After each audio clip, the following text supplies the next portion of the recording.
বলার সময় কেউ কখনো কম বলে না, বরং আরও পারলে মানে উকিল হয়ে যায়। উকিলের থেকেও যদি বড় কোনো ইয়া থাকে সেটা নিয়ে সে বিচার করতে বসে অন্যের।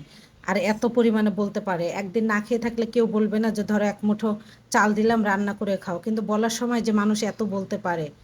হ্যালো এভরিওয়ান, কি অবস্থা সবার, কেমন আছেন? তো আমি বড় বিগ বিগ সাইজ বলবো না কি বলবো, আমার জন্য এটা বিগ সাইজ তো। বিগ সাইজ বলবো না, এর থেকে বড় পাঙ্গাস মাছ আপনাদের ভাইয়া আনে, কিন্তু এই মাছটা আমার কাছে বড়। তো যাই হোক, বিগ সাইজই বললাম আমি। হচ্ছে এটা না তেলাপিয়া ইয়া মাছ বলে, এটা রূপচাঁদা মাছ। আমি 2016 সালে লাস্ট এই মাছটা খাইছিলাম, তারপর আর খাওয়া হয় নাই। আপনাদের ভাইয়া চোখেই সামনেই বলে পড়ে না। তো যাই হোক, এটা আপনার কি নাম বলেন বলবেন তো? এই দাঁতগুলা কিন্তু না একদম রাক্ষসের মতো, মানে বড় বড় দাঁত, মানে দাঁত যেন মানুষকে কামড়াবে এরকম একটা অবস্থা। তো এই মাছটা কিন্তু খেতে না অনেক পরিমাণে মজা। আমি তো দেখে আর কোনো কিছু দ্বিধাবোধই করি না। আপনাদের ভাইয়া টাকা দিয়ে গেছিলো 500, যে হচ্ছে যা যা লাগে নিয়ে এসো। তো বলছে কাঁচা বাজার আনতে, তো আপনাদের ভাইয়া ভাবছে হয়তো যে 100-150 টাকা খরচ হবে, কিন্তু না, যে দেখি এই মাছ, মানে আমাদের বাসার সামনে যে বাজার আছে সেখানে। তো আমি আর হাতছাড়া না করে সঙ্গে সঙ্গেই কিনে ফেলছি, কিনে দেন হচ্ছে বাসায় নিয়ে আসছি। তো নিয়ে আপনাদেরকেও শেয়ার করলাম।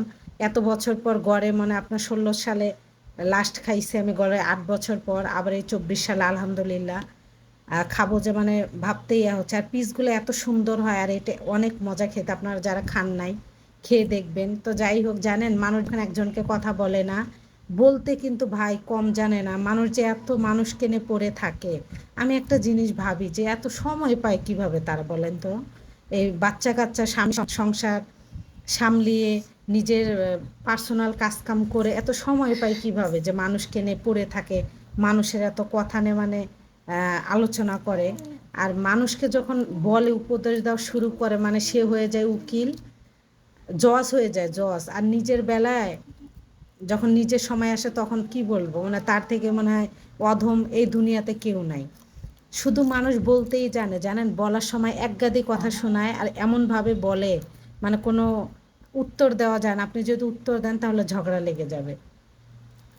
আর না খেয়ে থাকলে কেউ কোনোদিন এক মুঠো ভাত এসে দিবে না, যে ধরো তুমি না খেয়ে আছো, ধরো এক মুঠো চাল দিলাম খাও, আমার বাচ্চাদের কি প্রয়োজন সেটা কোনো দিন দিবে না। তাহলে বলার সময় এত আপনার বেশি বলেন কেন বলেন তো? বলার তো একটা সীমা থাকে, তাই না? আপনারা কিন্তু লিমিট ক্রস করে ফেলেন, কিছু বলার থাকে না। হাসি মুখে মেনে নেই ভেবে ভাববেন না যে এটা আমার দুর্বলতা, না। এ হাসি মুখ, কি বলবো, হাসি কেড়ে নিতে কিন্তু টাইম লাগবে না, ঠিক আছে? তো ওই যে একটা কথা বলে যে বুঝলে বুঝপাতা, না বুঝলে তেজপাতা। ঘুমিয়ে থাকা মানুষ কোনো দিন, ঘুমিয়ে থাকা মানুষ জাগনা করা যায়, কিন্তু জাগনা মানুষ ঘুমিয়ে ভাব করলে তাকে কিন্তু জাগনা করা যায় না।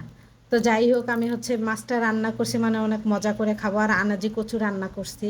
আপনারা এটা কি কচু বলেন? অনেকে ইয়া কচু বলে। তো শুটকিতে রান্না করছি, আর হচ্ছে রূপচাঁদা মাছ দিয়ে পটল দিয়ে আলু দিয়ে ঝোল করছি। সব কিছু মিলে আজকে অনেক টেস্টি করে খাবো, মানে বুঝতেই পারতেছেন 8 বছর পর খাবো, অনেক খুশি। তো যাই হোক, খাওয়া দাওয়া করছি, করার পর বাবা আসছে। দেন হচ্ছে ওকে আমি, সচরাচর আসে না এজন্য খাওয়া হয় না, তো পেয়ারা মরিচ দিতে চাইলাম, তো ওরা বলতেছে না মরিচ খাবে না। তো যাই হোক, সবাই ভালো থাকবেন, সুস্থ থাকবেন। আজকে এই পর্যন্তই, ধন্যবাদ সবাইকে।